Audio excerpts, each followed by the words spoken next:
ఒక మామూలు వాడిని మహామనిషిని చేయటానికి ఉపయోగపడుద్ది ఈ చదువు. ఒక సామాన్యుణ్ణి దైవము అనే అంతస్తుకు చేర్చిద్ది యేసు అనే చదువు. తక్కువది కాదు. నువ్వు ఈరోజు అల్పుడుగా ఉండొచ్చు, నువ్వు అల్పురాలిగా ఉండొచ్చు, కానీ నేను చెప్తున్నా, లోకంలో ఎంత చదువు చదివితే అంత నీకు లోకం ఒకవేళ నిన్ను అబ్బో పెద్ద చదువు అని మెచ్చుకోవచ్చు, కానీ అంతగా నీ వల్ల ప్రయోజనం ఉండకపోవచ్చు. కానీ నువ్వు యేసు అని ఒకరిని కానీ సరిగ్గా చదివి వంట పట్టించుకుంటే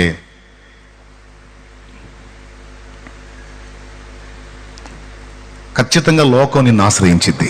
దిక్కు లేదు, లోకం నిన్ను ఆశ్రయించిద్ది అంతే. నువ్వు సామాన్యమైన వ్యక్తిగా ఉండవు, ఇక మామూలు మనిషి కాస్త మహామనిషిగా మారిపోతారు. మామూలు అల్పుడైన మానవుడు దైవము అనే అంతస్తుకి ఎక్కుతాడు. నేను అందుకే ఎన్నోసార్లు చెప్పాను, యేసు అంటే నీకేం అర్థం కావట్లేదురా నాయనా, ఒక బలహీనుడైన మానవుడిని దైవము అనే అంతస్తుకు చేర్చగలిగే దమ్మున్నోడు, ఆ క్యారెక్టర్ ఉన్నోడు, ఆ వ్యక్తిత్వం ఉన్నోడు, అలాంటి మాదిరి ఇవ్వగలిగిన ఒకే ఒక్కడు ప్రభు అయిన యేసుక్రీస్తు.